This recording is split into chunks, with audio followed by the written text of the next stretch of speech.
Apa kabar semua teman-teman? Aman. Suara saya jelas ya? Jelas. Oke. Beberapa menit yang lalu agak terganggu. Oke, teman-teman, terpujilah Kristus Tuhan kita, Sang Pemegang kunci kerajaan surga, ya. Bagi saya dan saudara itu merupakan, ini ada beberapa teman-teman yang memakai background Kingdom of God, ya, kerajaan Allah atau kerajaan surga, ya. Yang memegang kuncinya itu saudara adalah sang anak manusia. Nah, dia itu adalah tunas Daud, dikatakan tunas Daud. Dia adalah keturunan Daud. Nah, ini tidak jauh terhubung, tidak jauh saudara ya, dengan bahasan yang sering kita bahas mengenai tabernakel Daud atau pondok Daud. Nah, saudara ya, tidak jauh dengan bahasan kita mengenai Daud yang berkenan di hati Allah. Nah, ini ya. Kita akan bahas malam hari ini. Pasti teman-teman sudah ada yang ini ya, sudah ada yang mempersiapkan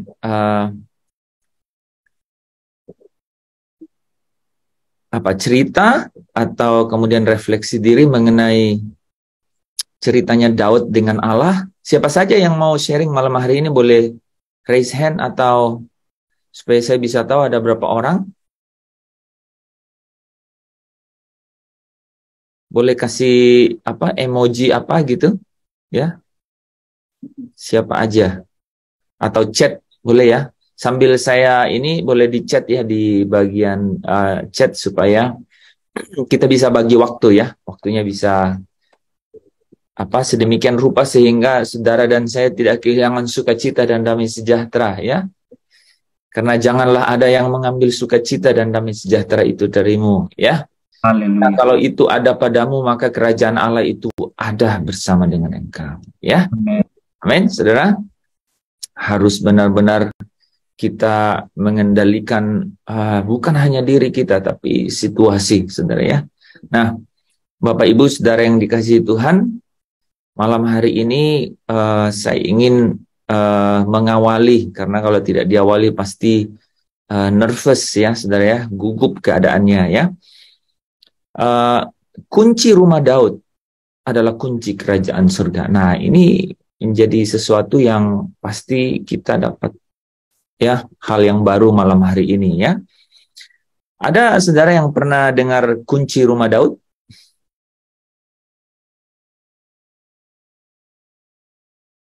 Oke ya, mari kita pelajari kalau begitu ya. Nah, saudara, ada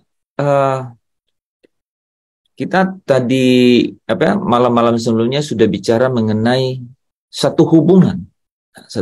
Nah, hubungan yang karib itu disebut persahabatan. Ya. Kita disebut sahabat. Yesus menyebut kita sahabatnya karena hubungan kita itu seharusnya karib, gitu ya. Karena apa saudara? Kenapa Yesus menyebut kita sahabatnya? Karena kita melakukan perintahnya kan gitu ya. Kamulah sahabat-sahabatku jika kamu melakukan perintahku. Kan itu terkondisi. Jadi sahabat itu terkondisi, ya. Hubungan itu bisa ada, gitu ya. Tapi hubungan yang intim atau hubungan yang karib atau hubungan yang akrab itu namanya sahabat, gitu ya. Nah, sahabat itu memberikan nyawanya untuk sahabatnya, gitu. Nah ya saudara ya, dan Yesus adalah teladan bagi kita dalam hal itu ya. Kita sudah belajar mengenai beberapa hal mengenai itu ya saudara, dan kita jumpai ya kemarin ya bahwa bagaimana kita semakin intim dalam hubungan dengan Allah gitu ya. Salah satunya adalah become honest ya. Artinya jujur di hadapan Allah mengenai apapun gitu ya. Apa adanya, dengan sederhana datang kepada Tuhan gitu ya. Abraham dengan sampai dikatakan dia seolah-olah saudara, dia seolah-olah lancang, tapi kelancangannya dianggap Tuhan kejujuran. Dan itu malah Tuhan uh, mendapatkan tempat di hati Tuhan sehingga Abraham disebut sahabat Allah. Musa, ya, Musa dengan berani, gitu ya, dengan berani mengingatkan Tuhan akan janjinya, akan janji kasih karunia-Nya kepada dia. Ya, bukankah engkau telah memberikan kasih karuniamu kepadaku? Kebayang begitu ya, saudara ya. Dan dia bilang, bukti bahwa engkau memberikan aku kasih karuniamu itu adalah ketika engkau menyertai kami. Menyertai aku. Jadi, ada yang menarik di dalam dua percakapan Abraham dan Allah dan mengenai Sodom, gitu ya. Dan Musa dan Allah mengenai Israel yang keluar dari Mesir. Ada yang menarik. Yang menarik di situ adalah Abraham bilang begini nih. Masakan engkau hakim, ya, hakim, ya, katanya hakim yang adil tidak mengadili dengan adil. Musa mengatakan, engkau memberikan aku kasih karunia, dan itu adalah bukti penyertaanmu. Jadi kalau engkau tidak menyertai kami, ya, jangan engkau biarkan kami berjalan, ya. Dan kalau engkau memberikan aku kasih karuniamu, maka engkau harus besertaku. Jadi, kalau saudara lihat di dalam hal ini, ada yang menarik. Ada seperti covenant, ada seperti janji yang terkandung di dalamnya. Ada rahasia di dalamnya. Saya bungkus dengan satu kata, ada kunci di dalam. Menarik sekali. Obrolannya hangat gitu. Obrolannya hangat. Obrolannya itu tegang, tapi apa adanya gitu. Tegang tapi apa adanya. Dalam negosiasinya Abraham kepada Allah mengenai Sodom, itu sampai berkali-kali dia renegosiasi, kan gitu ya. Dari 50, kalau ada 50 orang percaya, apakah engkau akan memusnahkan Sodom? Kemudian turun 5, 45 gitu ya. Ya. Setelah 45 dia mulai memakai kata-kata yang, ya, sekali ini saja katanya. Bagaimana kalau 40? Waduh. Ya. Dan saudara tahu sendiri ya ceritanya bahwa setelah itu berkali-kali dia bilang, sekali ini lagi saja. Janganlah engkau menaruh murka kepada hambamu ini. Lancang, tapi Tuhan bilang itu jujur. Dan engkau adalah sahabatku. Abraham jadi sahabat. Saudara ingat, Abraham adalah sahabat Allah. Karena dia lancang dengan Allah. Saudara berani lancang dengan Allah? Saudara pasti berani kalau saudara dekat, ya. Saya nggak tahu seberapa dekat saudara dengan Allah. Itu saya alami dalam kehidupan sehari. Orang yang lancang dengan saya pasti merasa dekat dengan saya. Saudara-saudara yang itu Tuhan senang, ya. Tuhan senang dan saya juga senang dengan itu. Nah, saudara yang dikasihi Tuhan, memang secara manusia mungkin kita melihatnya ugly gitu ya, jadi rancu gitu ya. Tapi itu kan manusia, ya. Tuhan tuh beda kan. Tuhan nggak punya atmosfer seperti kita yang punya apa, saudara? Kecurigaan. Itu loh. Itu yang masalahnya kita tuh. Ya, kita tuh suspicious. Ya. Itu curiga. Allah nggak punya. Kan Allah, kenapa Allah tidak curiga dengan Anda? Ada yang bisa jawab nggak? Dia tahu isi hati kita. Tambah satu kata. Ya Pak Tadus apa? Karena Allah sangat mengasihi kita. Allah sangat mengasihi. Oke, kali ini saya pilih jawaban Vanessa ya Pak. Jadi kenapa Allah tidak curiga? Karena dia tahu semua. Jadi ngapain dia curiga? Wong dia tahu semua. Dia katanya apa tuh? Dia Roma 8 ayat 26 dan 27 bilang apa? Dia itu menyelidiki. Iya. Dia menyelidiki. Gitu. Dia itu menyelidiki. Gitu. Jadi nggak mungkin. Nah, kalau kita kan karena nggak tahu. Jadi ada, ya kan, ada suspicion. Nah, jadi waktu Abraham lancang dengan Allah itu, dia tahu nih orang ya hidup untuk orang lain. Kan kira-kira gitu kan. Dia nggak ada kebutuhan gitu. Dia bukan ada harta di Sodom kan. Tanahnya berhektar-hektar di Sodom gitu kan, enggak. Kan enggak gitu. Nah, itu kan bisa lihat. Terus Musa gitu. Musa perjuangin Israel ya. Padahal Allah itu udah muak dengan Israel kan. Dia bilang, "Oke, dia bilang gini, aku akan menyertai kamu, tapi aku tidak akan berjalan bersama kamu." Waduh, gimana itu ya? Ya, kan gitu kan? Tapi Musa bilang, engkau bukti bahwa engkau memberi kasih karunia kepadaku kalau engkau bersama dengan kami. Nah, kita mari lihat rahasia yang lain gitu ya. Rahasia itu kan rahasia antara Abraham dan Allah, Musa dan Allah kan. Nah, saudara bisa lihat kenapa Abraham cukup kan dengan sertifikatnya gitu ya, dengan Allah ya. Disebut sahabat, bapak orang percaya. Dan tahu nggak saudara apa yang sertifikat Abraham yang paling hebat? Itu adalah melalui dia seluruh bangsa mendapat berkat gitu. Dan melalui keturunannya. Dan keturunannya itu dikatakan yang dimaksudkannya adalah Kristus. Jadi secara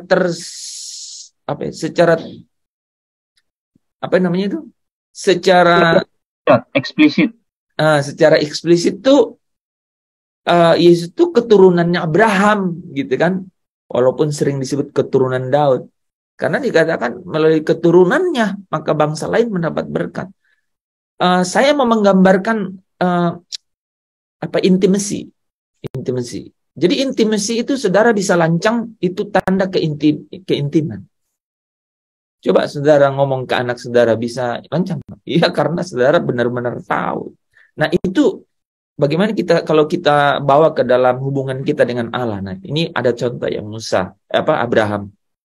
Nah, Musa sekalipun ceritanya hanya berhenti di tanah di padang gurun ya, tak masuk ke dalam tanah Kanaan, tapi Musa muncul di atas gunung ya, ketika transfigurasi Yesus kan, Musa dan Elia muncul ya, memberikan kita gambaran bahwa Musa kemuliaan itu gambaran apa saudara? Diperkenan ya, inilah anakku, kepadanya lah aku berkenan kan. Nah, gambarannya kemuliaan. Nah, Musa dapat perkenanan ya. Musa dapat perkenanan dengan muncul di situ. Elia kan muncul di situ ya. Nah, malam hari ini mari kita belajar satu hal yang saya yakin lebih luar biasa dari itu. Makanya saya kasih saudara kemarin ya, 2 hari yang lalu ya, ada nanti cerita ya mengenai Daud. Sudah ada yang chat belum ya? Ada berapa orang? Belum ada ya? Tapi ada ya? Ada. Paling kurang Pak Tadus, Pak Lepri, dan Bu Esther ya. Bisa ditunjukkan. Ya, tapi kalau bisa yang lain ya. Yang lain mungkin ya. Oke, nah teman-teman, saya mendapatkan sesuatu ya. Tapi mari kita lihat dulu ceritanya Daud. Di salah satu Mazmur, kan kita kemarin ngomong Mazmur ya. Mazmur 13. Saya ajak saudara untuk baca ayat 1 sampai 6 saja ya. Ada 6 ayat di Mazmur 13 ya. Satu refleksi kehidupan Daud. Untuk pemimpin biduan Mazmur Daud. Berapa lama lagi Tuhan kau lupakan aku terus-menerus? Berapa lama lagi kau sembunyikan wajahmu terhadap aku? Ada saudara yang merasa begitu? Dalam sekali ya. Ininya ya. Keterpurukannya ya. Dia bilang, kau lupakan aku terus-menerus. Ya. Kau sembunyikan wajahmu terhadap aku. Apa yang menyebabkan Allah menyembunyikan wajahnya terhadap saudara, terhadap manusia saudara? Ada yang tahu? karena dosa Dosa. dan pelanggaran. Ya, karena dosa ya. Dosa dan kejahatan nih, saya 60 ayat 1. Nah, kejahatan itu membuat kita katanya apa? Terpisah. Karena memang Allah itu kudus. Tapi ayat, kalau saudara baca hati-hati itu ada dua penggalan frasa di situ yang menarik. Kalau kejahatan itu membuat kita terpisah, dia kan kudus. Ya. Tapi saudara, tetapi dosa, frasa berikutnya. Menarik nggak? Tersembunyi. Dia menyembunyikan wajahnya. Menarik nggak? Baca ya, Pastor. Lihat. Menarik. Jadi Daud dalam keadaan agak parah memang. Karena berapa lama lagi kau sembunyikan wajahmu terhadap aku. Dia tahu. Ya, dia dalam keadaan itu ya perenungannya. Nah, lagi-lagi berapa lama lagi aku harus menaruh kekhawatiran dalam diriku. Wah, saudara ya, kalau kita hubungan itu hilang, saudara, dengan seseorang gitu ya, yang ya bisa keluarga ya, keluarga besar atau keluarga inti begitu. Memang yang muncul adalah kekhawatiran gitu ya. Semua jadi menduga-duga gitu ya. Dan bersedih hati sepanjang hari. Ya, ini yang terjadi. Berapa lama lagi? Nah, ini jadi ini kan di dalam nih, di dalam dirinya. Ini keluar nih. Berapa lama lagi musuhku meninggikan diri atasku. Jadi masalah kan karena orang luar jadi tahu dan ya, jadi aib. Ayat 3, pandanglah kiranya, jawablah aku. Nah, ada yang menarik, saudara. Dia bilang, ya Tuhan, Allahku. Ini ada sesuatu di sini kan. Dia membawa keluhan ini, dan di sini kayak seorang anak merengek kepada orang tuanya. Ya Tuhan, Allahku. Ini seperti ada keintiman gitu. Buatlah mataku bercahaya supaya jangan aku tertidur dan mati. Supaya musuhku jangan berkata, aku telah mengalahkan dia dan lawan-lawanku bersorak-sorak apabila aku goyah. Memang hal-hal yang di luar kita itu sangat mempengaruhi. Ya, benar nggak? Ketika hal di dalam terekspos keluar, it's more dangerous kan? It's more influencing gitu. Lebih pengaruh terhadap hidup ketika orang lain jadi tahu gitu. Kalau saya itu dalam dan luar, orang tahu tidak tahu tuh nggak jadi masalah. Nah, saudara harus nanti kita bisa sampai situ ya. Tapi kenyataan kehidupan tuh begitu nih. Ya, ini kelihatan ya. Jadi Daud datang bilang begini nih, supaya musuhku jangan berkata aku telah mengalahkan dia dan lawan-lawan bersorak-sorak apabila aku goyah. Kita lanjut 2 ayat berikut, saudara. Di sini jadi menarik. Tetapi aku, jadi dia dalam keluhan, lama-lama saudara, dalam keluhannya dia kemudian mulai ingat keintiman itu, dan kemudian dia seolah-olah dia menjadi dirinya yang berbeda dari yang sebelumnya. Tapi aku, kepada kasih setiamu aku percaya. Hatiku bersorak-sorak karena penyelamatanmu. Beda banget dengan keluhan di atas ya. Dia lanjutkan apa saudara? Aku mau menyanyi untuk Tuhan karena Ia telah berbuat baik kepadamu. Ini kalau saudara lihat ayat 1, loncat di ayat 6. Bumi dan langit ya. Benar nggak? Ya. Kau lupakan aku terus-menerus. Kau sembunyikan wajahmu terhadapku. Tiba-tiba dia bilang, aku mau menyanyi untuk Tuhan karena Ia telah berbuat baik kepadaku. Nah, Bapak Ibu Saudara yang dikasihi Tuhan, kalau kita merenungkan di dalam hidup kita, ya, pernahkah kita mengalami masa ketika Allah seolah-olah diam saja? Saudara nggak jawab, tapi saya tahu ya. Ya, betul ya. Pada masa-masa demikian kita merasa seolah-olah diabaikan Allah, bukan? Terutama bila pergumulan yang kita alami seperti tidak ada hentinya. Masa-masa demikian rasanya begitu kelam dan panjang. Jika kita pernah atau sedang mengalami masa-masa demikian, saudara, Mazmur 13 katakan kita tidak sendirian. Kita menemukan bahwa Daud mengeluh kepada Allah dengan satu pertanyaan utama yang mengungkapkan batas kesabarannya. Apa itu? Berapa lama lagi? Daud merasa dilupakan dan diabaikan oleh Allah. Daud merasa khawatir dan sedih berkepanjangan dan ia merasa dikalahkan oleh musuhnya. Daud berada pada titik terendah dalam kehidupannya. Nah, saudara lihat paling tidak summary gitu ya dari ayat 1 sampai 6 ya. Kita sama dengan Daud ya. Keluhan yang membawa kita pada titik terendah dalam kehidupan kita. Tapi saudara, ya, pertanyaannya adalah jika kita berada dalam kondisi seperti itu, apa yang harus kita lakukan? Banyak cerita yang berkata sebagian orang memilih untuk mengakhiri hidupnya. Akan tetapi Daud tidak berbuat seperti itu. Ya, kalau saudara lihat tadi di ayat 5 dan 6, dia langsung berbalik. Saat berada dalam kondisi depresi dan putus asa, Daud memohon kepada Allah yang terasa seperti telah melupakan dan mengabaikan dirinya. Ya. Walaupun kadang Allah terasa jauh, sesungguhnya Allah hanya sejauh doa.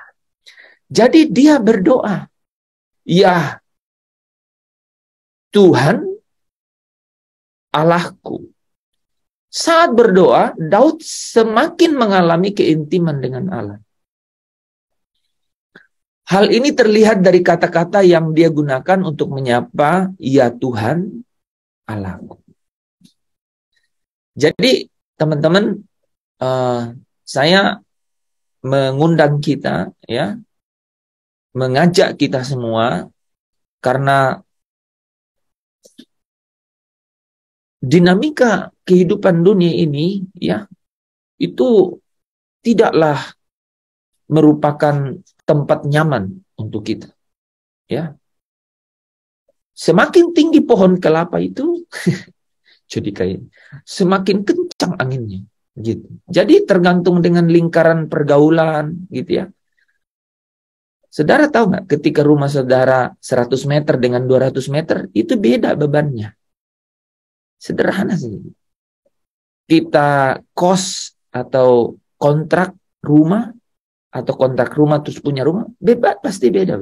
Kenapa beda? Karena kenalan kita berbeda. Jumlah orang yang kita kenal jadi berbeda. Dan itu pasti dia menciptakan apa?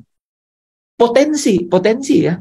Potensi. Nah, potensi ini atau kemungkinan ini, ya bisa kemungkinan baik dan bisa kemungkinan atau negatif atau positif bisa. Ya tergantung orang-orang siapa ini. Tapi karena dunia ini memang telah menjadi ditumbuhi onak duri katanya, semak belukar gitu kan. Dan manusia yang di dalamnya ini masih ada di dalam kemah yang fana, maka potensi itu tetap ada bahwa kita akan terjerap di dalam berbagai-bagai pencobaan. Nah, itu yang membawa Yesus ke dalam penderitaan pencobaan itu. Pasti sama dengan saya dan saudara. Karena dia sebenarnya menghidupi apa yang anak manusia itu hidupi. Ya. Dia membawa kita dalam keadaan yang sama. Ya. Dan saudara yang dikasihi Tuhan, ya, kita perlu menemukan jawaban ketika kita ada dalam keadaan seperti itu. Daud ada di dalam keadaan terendah dalam hidupnya. Dia datang kepada Tuhan dalam doa.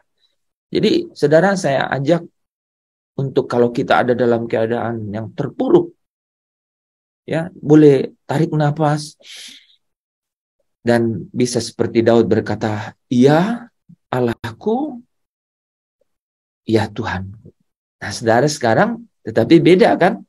Sekarang saudara dan saya yang percaya kepada Kristus, yang dimeterai dengan Roh Kudus, bisa memanggil dia, ya Aba, ya Bapa. Ya. Di dalam itu Daud mulai apa, saudara? Bercakap-cakap dengan Allah, berbicara dengan Allah. Nah, melalui doa itu, melalui percakapan itu, saudara, ya, terjadi perubahan. Wah, yes. Saya ulang, saudara, ya. Ketika saudara mulai berkata, ya Aba, ya Bapa, akan hubungan seketika itu, ya, akan membawa saudara kepada satu perubahan. Perubahan dari rasa ragu menjadi percaya. Amin, saudara. Ya. Jadi di dalam doa, ketika kita tulus datang kepada Tuhan, ya, memanggil nama yang paling dekat, ya, paling dekat menurut saya dan saudara mengenai Dia di dalam dirimu, ya, maka terjadi perubahan, saudara. Ya, perubahan dari meragukan, ya, kehadirannya menjadi percaya. Keadaan ini yang dialami Daud. Ya. Tidak langsung berubah saat itu juga, ya. Tetapi cara pandang Daud berubah. Mindsetnya berubah. Melalui doa itu, melalui percakapan dengan Allah, Daud mengingat kembali apa yang telah dilakukan Allah kepadanya di masa lampau. Sehingga ia menetapkan hati mempercayai kasih setia Allah. Dan saudara, yang kedua, ketika kita datang di dalam doa, maka perubahan yang terjadi adalah perubahan dari keluhan menjadi pujian. Keluhan menjadi apa, saudara? Praise, pujian. Daud justru mau bersorak karena penyelamatan Allah, ya. Dalam Mazmur 13 ayat 5b tadi, ya. Dan dia mau bernyanyi bagi Allah yang telah berbuat baik kepadanya, ayat 6. Saudara, ini sangat penting. Kita masuk dalam poin-poin yang sangat penting. Dalam doanya, dalam percakapannya, dalam kerinduan Daud datang menghampiri Allah, ya Tuhan, ya Allahku, ya Abah, ya Bapa, terjadi perubahan. Seketika bukan masalah itu tiba-tiba lenyap, ya, tetapi cara pandang, kesadaran Daud itu menjadi berubah, menjadi percaya, dan bahkan keluhannya itu menjadi pujian. Saudara, sebuah kidung yang indah hanya akan lahir dari sebuah penantian yang panjang dan yang telah melewati penderitaan yang besar. Itulah sebabnya kenapa saudara dan saya kalau baca Mazmurnya Daud, ya, ya, kita bisa, salah satu lagu yang sering tidak pernah kita lupa, ya. Engkaulah perlindunganku. Apa buat saudara? Tempat berteduhan dari serangan musuh di dalam bahaya. Kau batu karangku teguh. Amin, saudara. Engkaulah persembunyianku. Itu lebih keras lagi. Dan tetap menjaga dari serangan musuh. Bukan. Di dalam bahaya. Oh, iya. Kau beri kemenangan. Sebab itu jiwa bersorak-sorai. Mulutku puji-puji namamu. Glory, haleluya. Terpujilah Tuhan. Kemuliaan bagi Raja.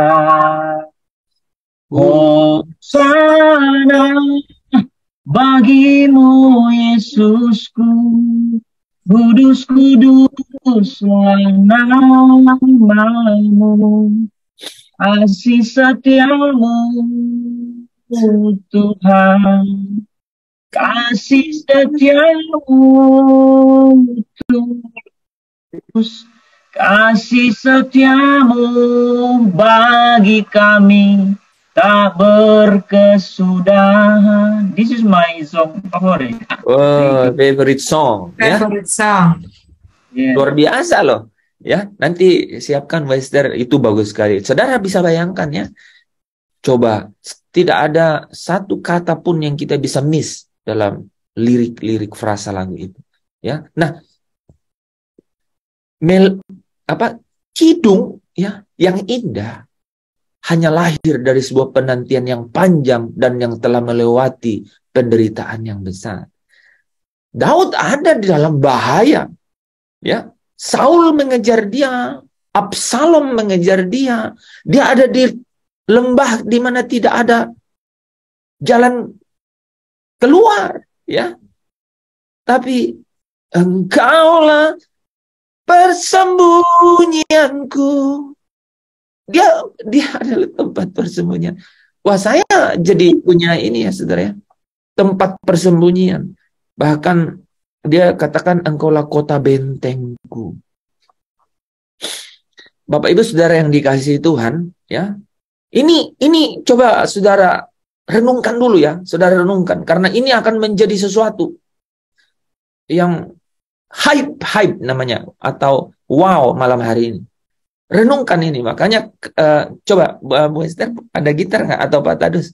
Kita nyanyi lagu ini. Ini bagian pertama ya. Freeze up di sini. Kita renungkan ini, ya. Engkaulah perlindunganku. Saudara ada pasti punya cerita kan di balik hal-hal ini ya. Amin.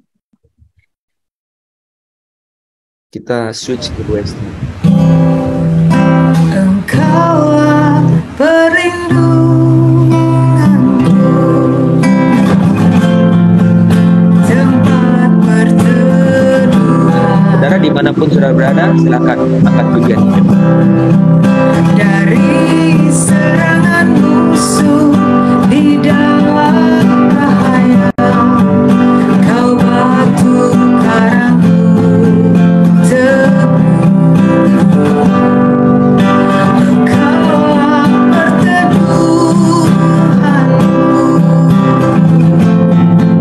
dan tetap menjaga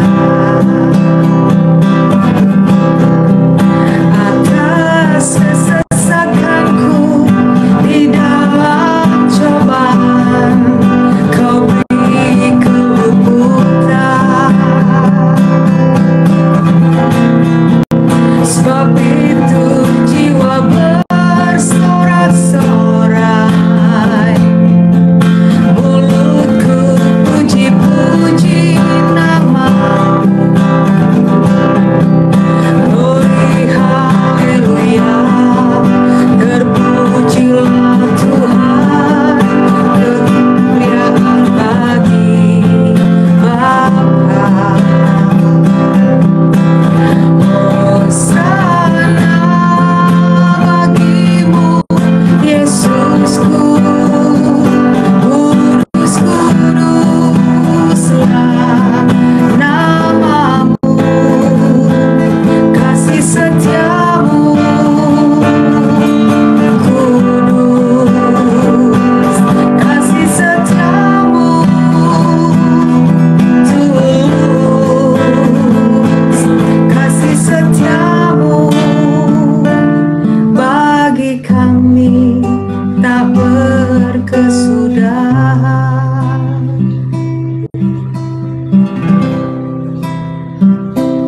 Kasih setiamu tulus, amin. Kasih setiamu tulus, kasih setiamu bagi kami tak berkesudahan. Wow. Wow. Yes. Kasih setiamu bagi kami Men, tak berkesudahan. men, Endless, tak berkesudahan, tidak berujung, sampai engkau dan saya melihat kemuliaan itu di rumah Bapa, kemah Allah. Nah, saudara yang dikasihi Tuhan, di sini menarik, ya. Ada karakter Daud yang luar biasa. Ada karakter Daud yang luar biasa. Saya ingin saudara mengambil satu pastoral message, ya, di dalam kebenaran ini malam hari ini. Daud punya karakter yang luar biasa di sini. Saudara harus temukan.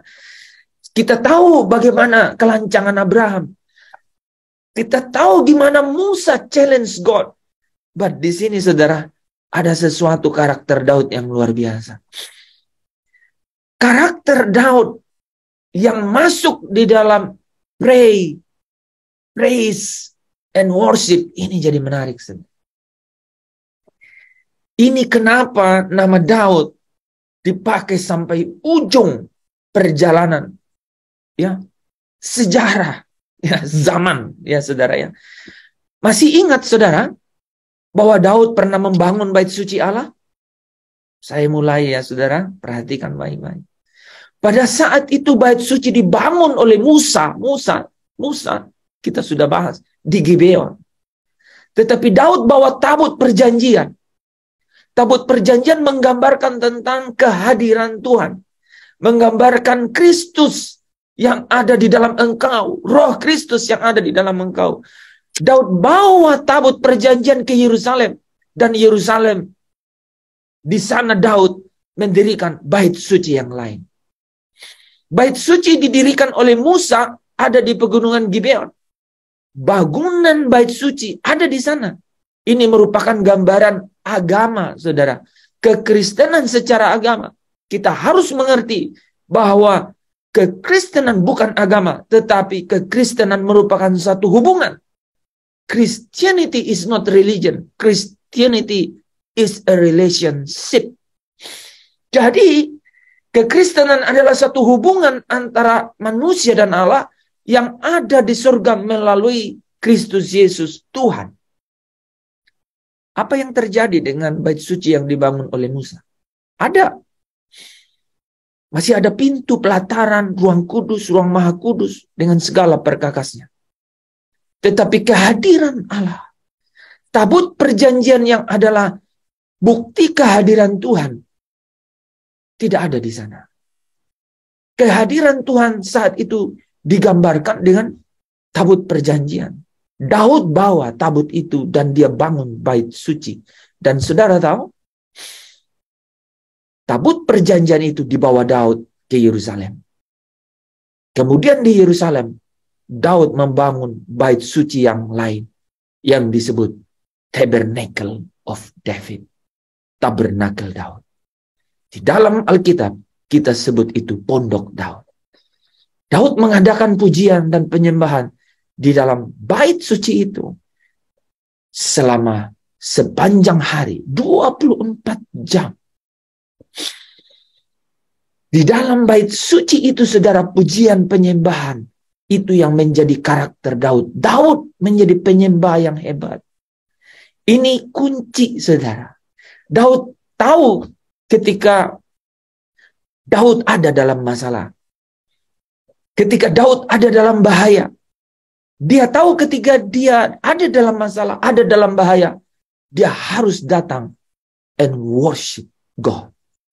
Setiap kali Daud menyembah Tuhan, setiap kali Daud bermazmur, Daud menaikkan pujian kepada Tuhan.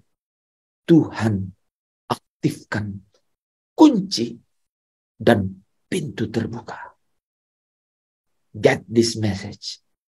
Ketika Daud dalam karakternya memuji Tuhan, menyembah Tuhan, Tuhan mengaktifkan kunci dan pintu terbuka. Masalah Daud terselesaikan.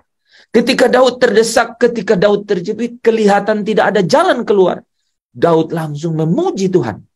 Daud langsung bermazmur kepada Tuhan. Tahukah apa yang terjadi? Tiba-tiba ada jalan. Tiba-tiba pintu terbuka. Segala sesuatu ini, saudara, dilambangkan dengan kunci.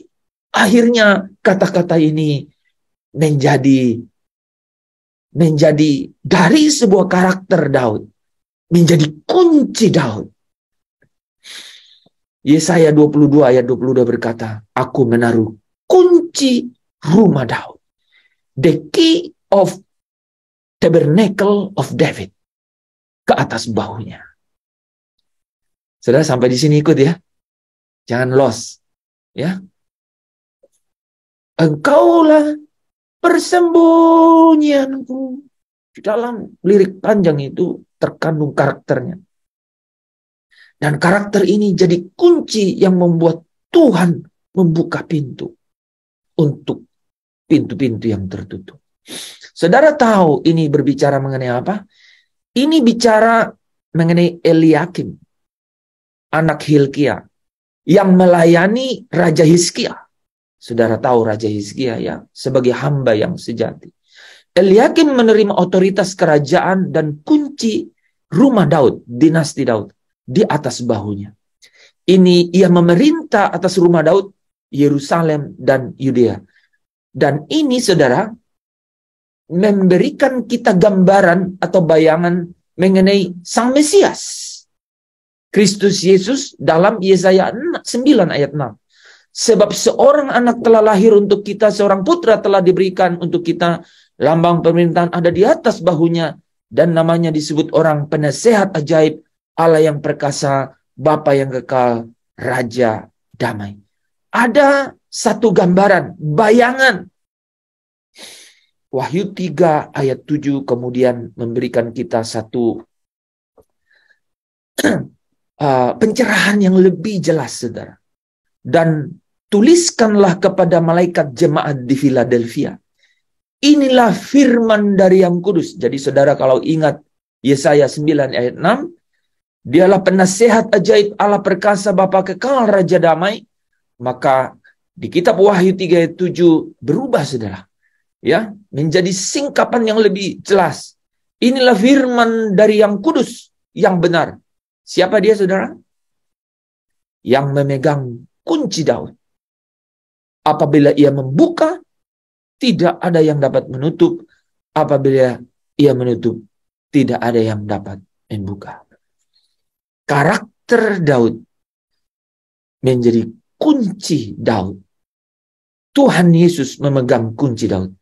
Ini merujuk kepada silsilah mesianiknya yang ya sebagai pemegang tunggal kunci kerajaan Daud. Lalu berkatalah seorang dari tua-tua itu kepadaku, jangan engkau menangis.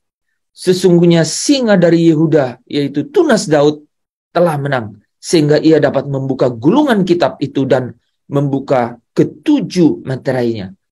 Saudara, tabut perjanjian yang dibawa Daud ke Yerusalem, di dalamnya mengandung satu hal yang sangat dalam. Mengandung satu perjanjian yang baru. Bagaimana Daud di dalam kegelapan hidupnya bisa menemukan terang. Di mana ketika dia terhubung dengan Allah melalui karakternya itu, saudara perhatikan dengan karakternya itu, maka sang pemegang kunci itu membuka pintu. Nah, saudara, kalau saudara perhatikan di sini ya, Kristus Yesus itu menjadi tunas, yaitu keturunan Daud. Dialah sang pemegang kunci Daud itu. Nah, sekarang saudara, ketika engkau katakan, di dalamku ini adalah Roh Kristus. Di dalamku ini berdiam, bersekinah, sekinot, berkemah Roh Kristus itu. Maka Yesus Sang Mesias Kristus itu yang memegang kunci Daud dia berkata kepada Petrus apa saudara? For you, kepadamu akan kuberikan kunci kerajaan surga. Amin saudara. Kepadamu akan kuberikan kunci kerajaan surga. Apabila apa yang kau ikat di dunia ini akan terikat di surga. Apa yang kau lepaskan di dunia ini akan terlepas di surga. Saudara, kepadamu akan kuberikan kunci kerajaan surga. Sedikit saudara lihat kata akan di sini ya. Kepadamu akan. Dia kepada Petrus katakan kepadamu akan. Itu artinya saudara menunggu sampai kebangkitannya. Lalu di Efesus 4 ayat 8 dikatakan tatkala ia naik, artinya bangkit dan naik ke surga. Tatkala Kristus naik ke tempat tinggi, ia memberikan pemberian-pemberian ini kepada manusia, yaitu kunci kerajaan surga. Kemudian kuasa ini benar-benar diberikan bukan hanya kepada Petrus, tetapi kepada semua muridnya, gerejanya, yaitu ketika engkau dan saya masuk di dalam hadirat Tuhan, dalam doa, pujian, ucapan syukur. Ini yang Petrus katakan di dalam 1 Korintus 14 tadi malam. Di dalam roh, maka saudara, kepadamu diberikan kunci kerajaan surga. Oleh Kristus yang adalah pemegang kunci kerajaan surga itu. Ya, nah, yang diberikan di sini apa saudara? Itu adalah kuasa dari kunci itu untuk membuka pintu yang tertutup.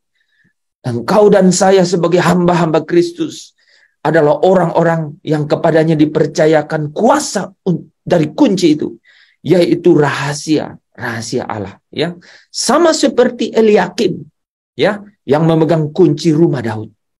Engkau dipercayakan kunci kerajaan surga. Di dalamnya tersimpan satu rahasia, saudara.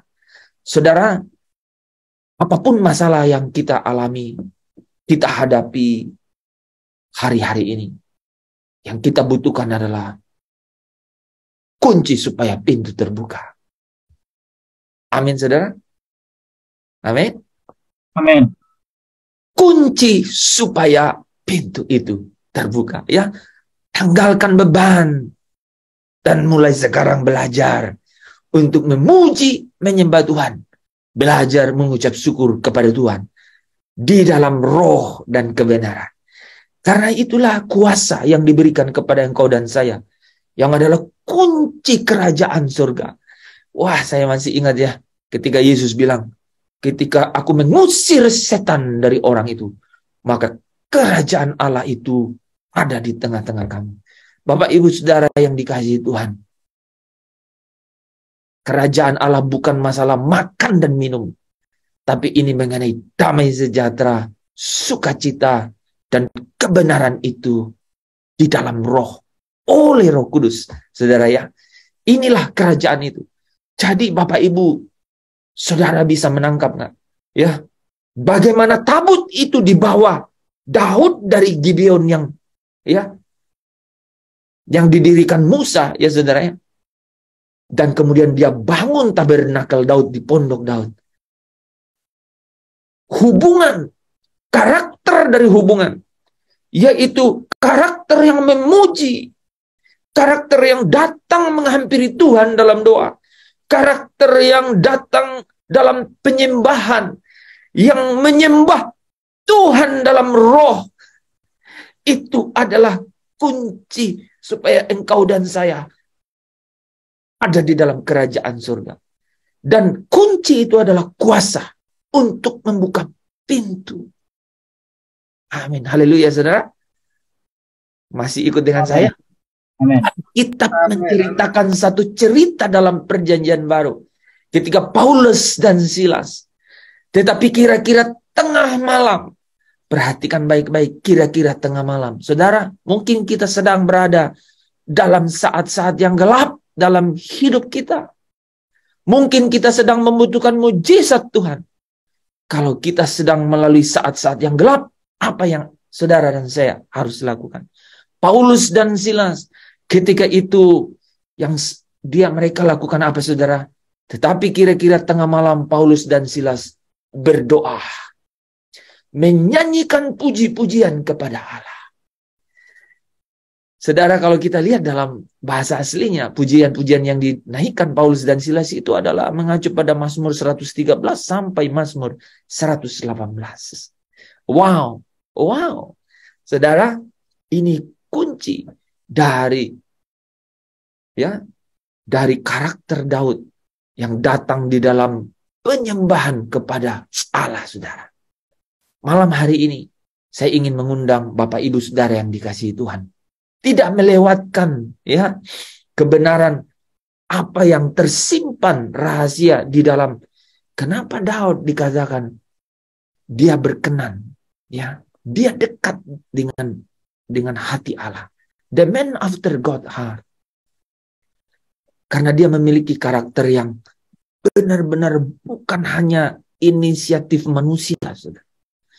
Tetapi ini adalah sesuatu yang benar-benar covenant. Dia bawa tabut perjanjian itu. Dia dirikan tabernacle of David. Dan itulah pondok Daud.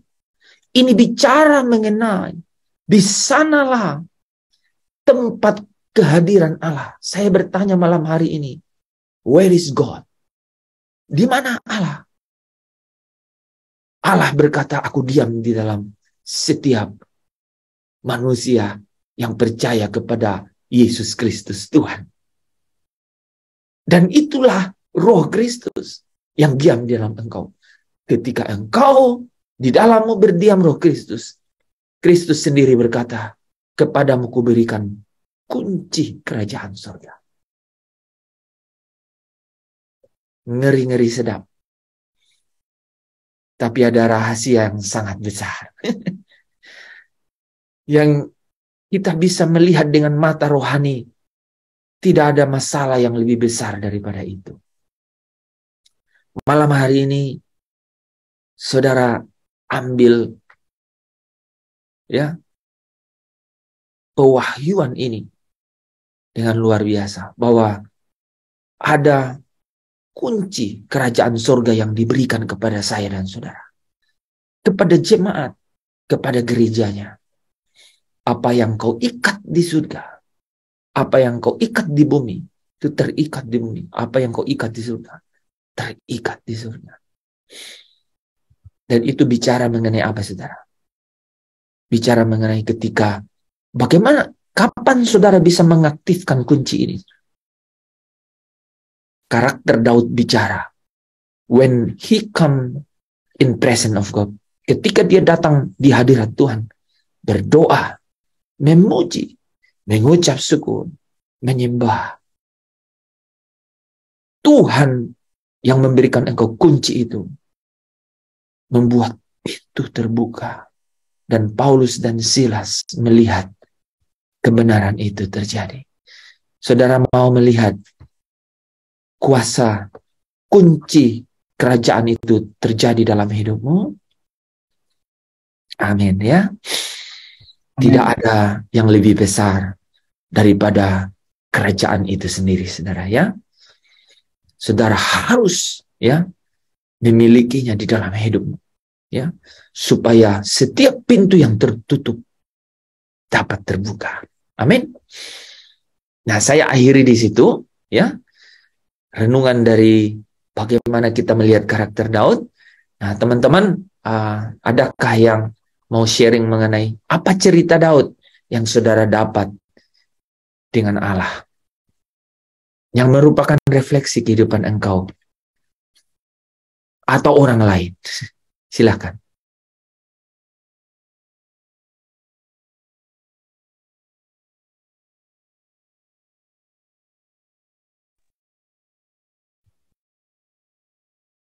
Kita ada 20 menit. Mudah-mudahan cukup. Yuli, boleh?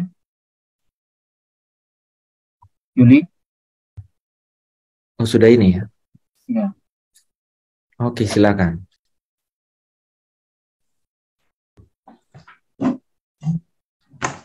Baik, hubungan antara Daud dan Tuhan. Daud adalah seorang bala tentara yang mampu memenangkan perang. Setelah itu, Daud diangkat menjadi raja dan Allah menganugerahkan hikmatnya. Jadi Daud adalah seorang yang berkenan di hati Allah, seperti di dalam Kisah Para Rasul 13 ayat yang 22.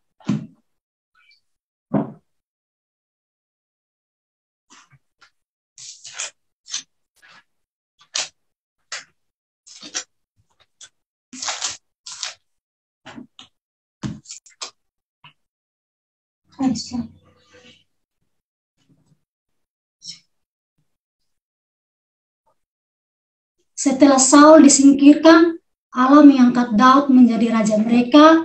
Tentang Daud, Allah telah menyatakan, "Aku telah mendapat Daud bin Isai, seorang yang berkenan di hatiku dan yang melakukan segala kehendakku." Saat menjadi raja, Daud menjalin hubungan dengan Allah, dan Daud juga telah memuliakan Allah dan menyanyikan pujian-pujian.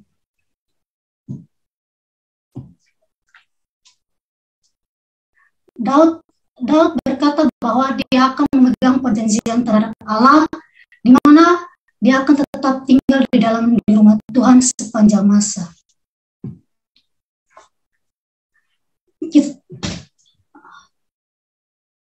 Kita tahu karakter dan keteladanan Daud, di mana selalu bersandar kepada Tuhan, seperti cerita Daud dan Goliat tidak takut tanpa getar menghadapi Goliat yang begitu hebat. Bila dibandingkan dengannya, dia memahami bahwa jumlah Goliat dia memiliki Allah yang jauh lebih besar. Dan Daud mensyukuri firman Tuhan seperti dalam Mazmur 119 ayat yang ke-97.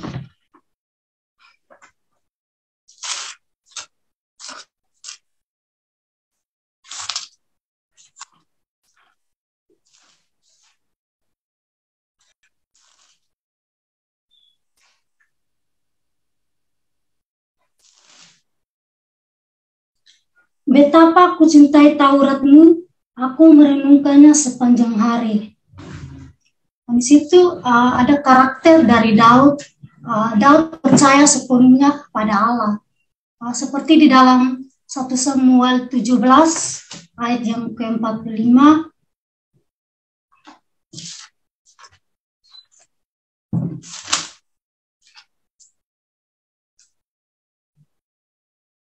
Tetapi Daud berkata kepada orang Filistin itu, "Engkau mendatangi aku dengan pedang dan tombak dan lembing, tetapi aku mendatangi engkau dengan nama Tuhan semesta alam, Allah segala barisan Israel yang kau tantang itu."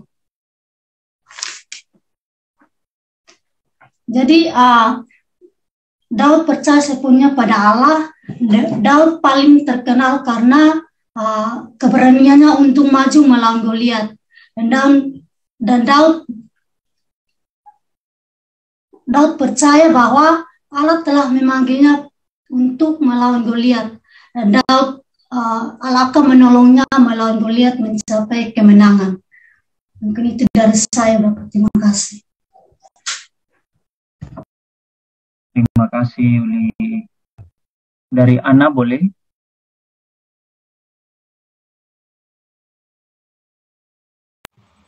Kita komen dulu yang Yuli ya, bagus ya. Yuli ada beberapa poin-poin yang penting tuh ya. Jadi tadi hubungannya dengan renungan kita itu Daud yang dari ragu ya. Dari ragu kan, dia ragu kan dengan Tuhan gitu. Dengan berkata berapa lama lagi. Tiba-tiba dia percaya ya tadi ya, karakternya jadi percaya kepada Allah ya.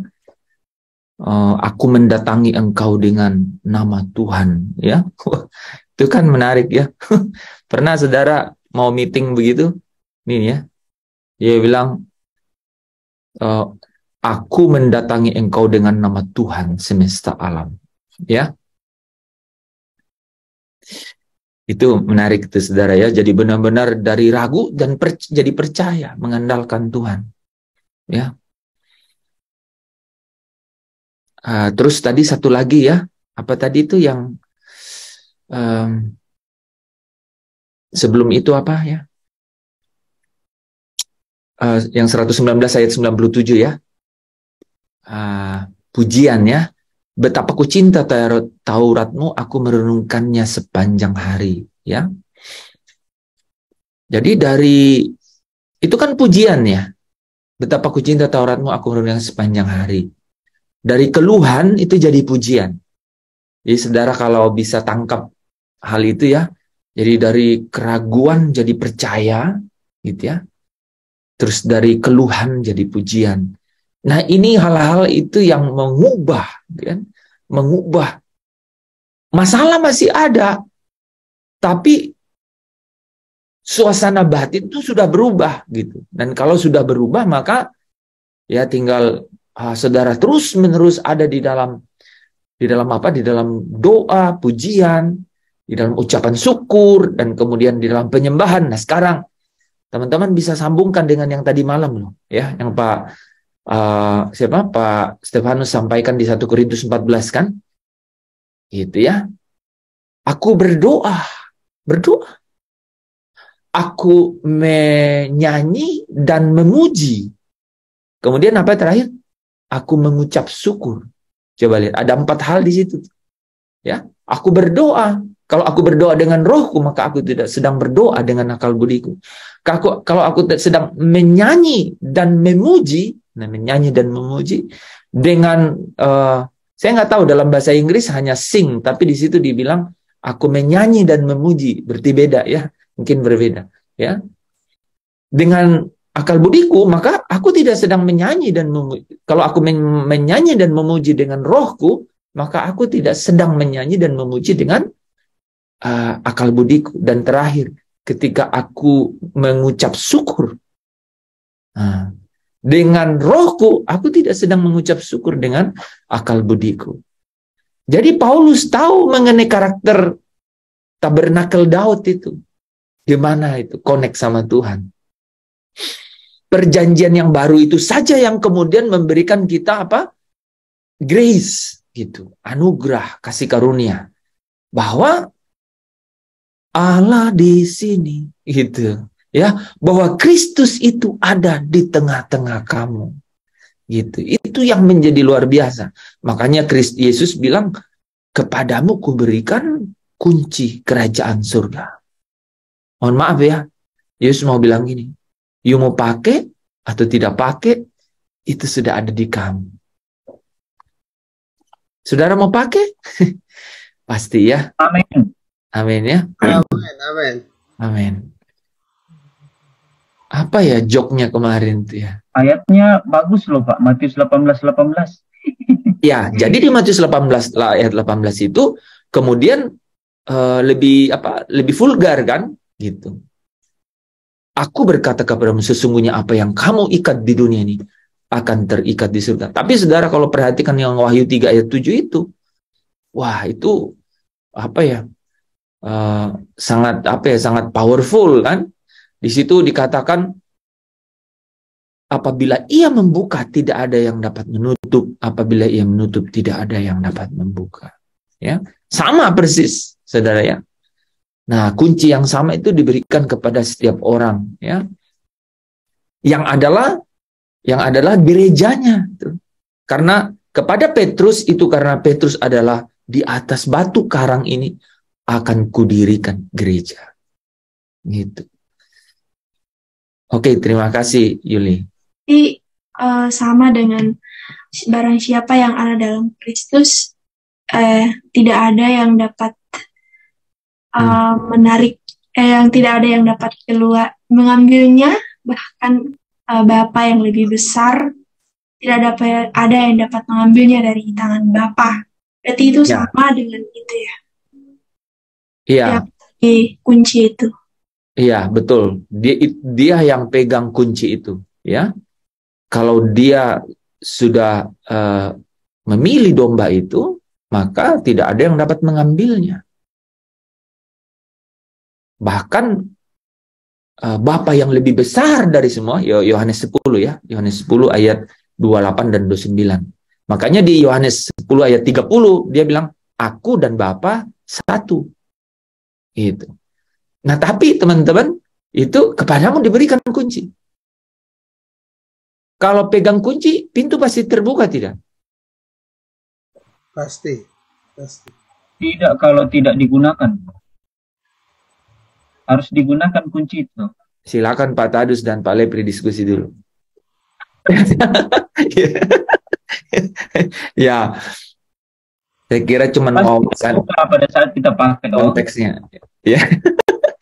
Cuman konteksnya saja ya. Jadi ya betul, mungkin pembelajaran rohani kepada kita adalah ya kita bisa pegang kunci, tapi apakah kita pakai kunci itu? Nah, ya. Karena tadi saya jelaskan kunci itu adalah kuasa. Saudara kalau panjangin sedikit nih ya. Nah, kita jadi nyambung ke Yohanes 1 ayat 12.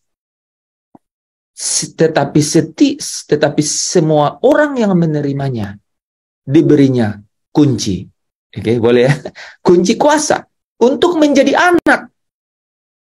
Jadi kita diberi kuasa untuk menjadi anak. Amin. Tapi kita diberi kuasa untuk menjadi anak. Jadi anak artinya ahli waris, punya hak jadi ahli waris. Tapi kita dapat sungguh-sungguh nggak warisan itu? Nah, itu tergantung kita menjalaninya.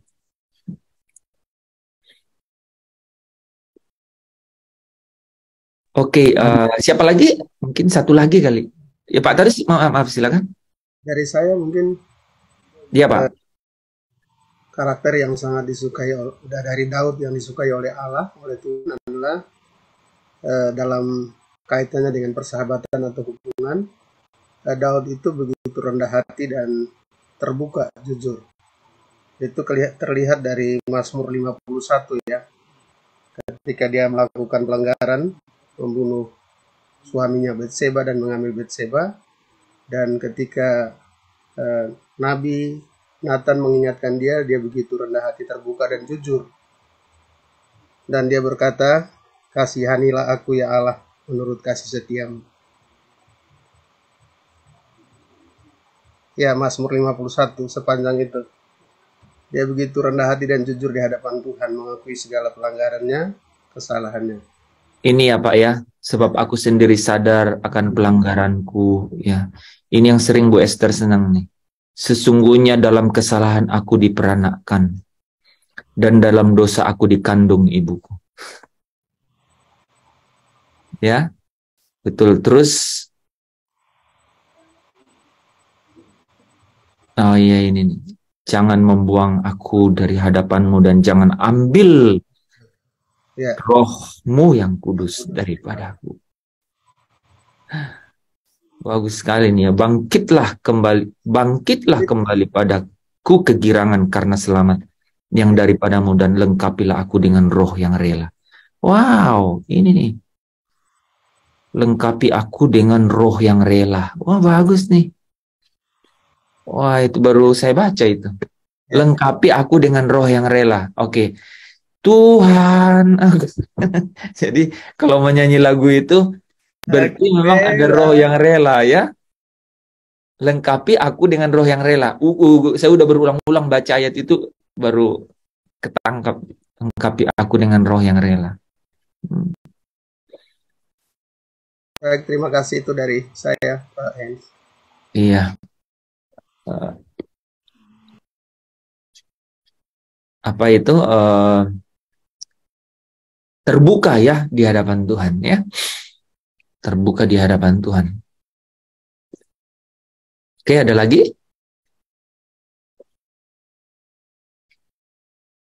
Oke, teman-teman.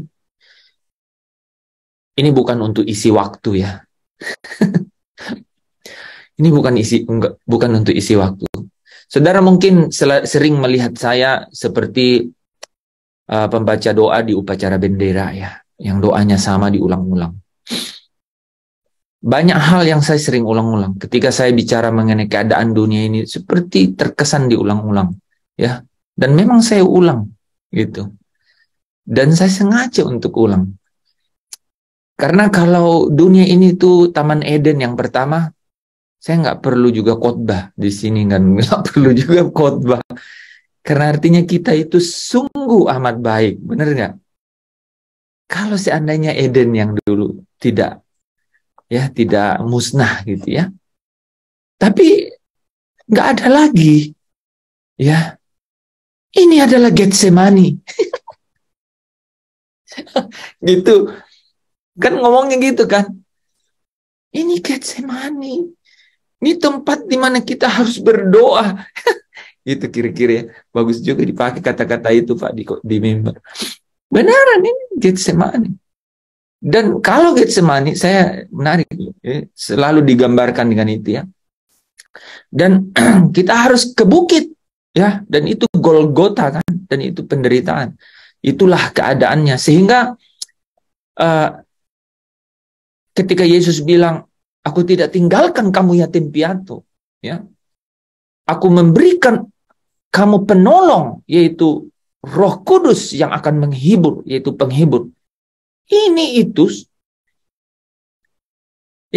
itu harus menjadi bagian yang terutama. Saya saya nggak percaya ada orang yang lepas dari masalah, saudara ya. Saya pasti sama, saudara. Beda doang.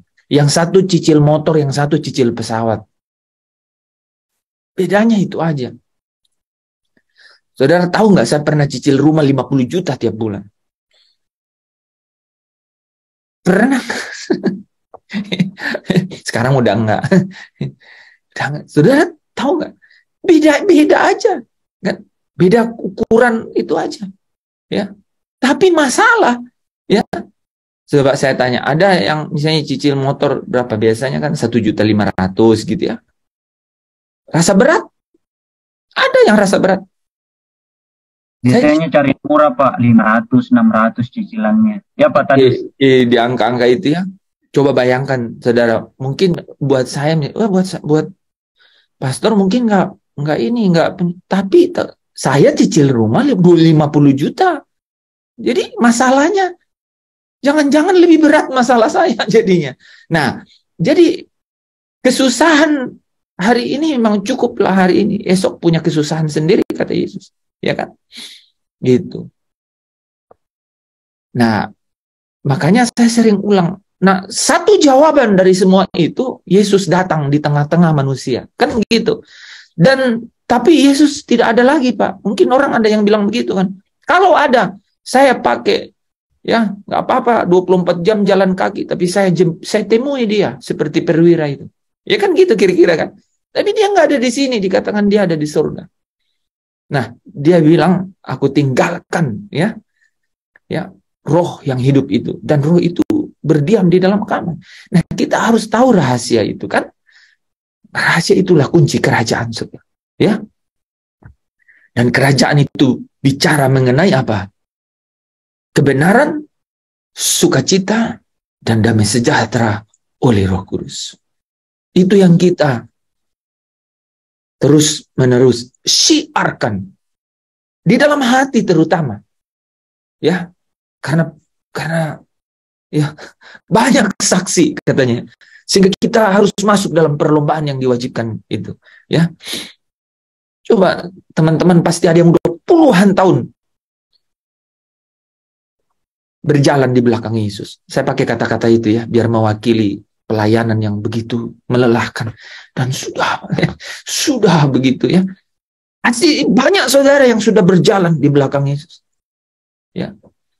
Nah, saudara pasti bisa mengerti ya kebenaran ini, bahwa benar-benar sampai satu hari nanti ya, penantian kita inilah yang memberikan kita kekuatan kan. Penantian kita ini yang memberikan kita kekuatan. Sampai satu hari nanti, ya, kebenaran itu berbicara bahwa semuanya itu telah berlalu. Ya, kujadikan semuanya itu menjadi baru, dan yang lama itu telah berlalu. Ada waktunya nanti, dan itu disebut hari Tuhan. Ya, Di tengah-tengah dunia ini, jangan sampai anak manusia datang dan berkata, adakah iman kudapati? Karena itu artinya apa, saudara? Ada orang yang imannya kandas. Ada orang yang imannya menyimpang. Dan ada iman yang tidak sampai di garis akhir. Nah, iman yang sempurna adalah iman yang memiliki persahabatan dengan Allah. Iman yang sempurna adalah iman yang memiliki hubungan karib dengan Allah. Amin. Iman yang sempurna adalah iman yang selalu bergaul karib dengan Allah. Karena mereka yang bergaul karib dengan Allah, perjanjiannya akan diberitahukannya kepada mereka. Saya jadi ingat bahwa orang yang benar itu akan beristirahat, ya, dengan tenang, ya, dalam keadaan yang, ya, dikatakan beristirahat dengan tenang di tempat tidurnya, ya. Nah, saudara, setialah sampai akhir, ya. Bawa kebenaran ini dalam hidup sehari-hari, bahwa hanya orang yang hidup bergaul karib, ya, yaitu sahabat-sahabat yang kepadanya rahasia itu disingkapkan, ya. Bapak Ibu Saudara yang dikasihi Tuhan, Tuhan berkati. Mari kita tutup dalam doa. Bapa, Engkau mengasihi kami dengan kasih yang tidak terbatas, sehingga Engkau singkapkan kebenaran-kebenaran yang memerdekakan ruang batin, roh dan jiwa kami. Sekalipun kami sedang menunggu saat penyataan anak-anak Allah, yaitu ketika pembebasan tubuh maut, tubuh dosa, kemah yang sementara ini dari hidup kami. Terima kasih untuk setiap kebenaran-Mu dan kehadiran-Mu malam hari ini memberikan kami kekuatan yang baru, Tuhan. Kekuatan yang baru adalah kuasa yang Engkau nyatakan bagi kami. Biarlah setiap anak-anak-Mu yang hadir di dalam Zoom Fellowship malam hari ini menikmati lawatan-Mu, Tuhan. Menikmati kehadiran-Mu, menikmati pernyataan kebenaran-Mu, sehingga kuasa kasih-Mu itu boleh mereka nikmati, alami, mereka menyatu dengannya, sehingga kehadiran-Mu itu begitu nyata. Yang sakit, Tuhan angkat setiap sakit penyakit mereka. Mereka yang ada dalam pergumulan, Tuhan berikan hikmat, jalan keluar, pintu terbuka.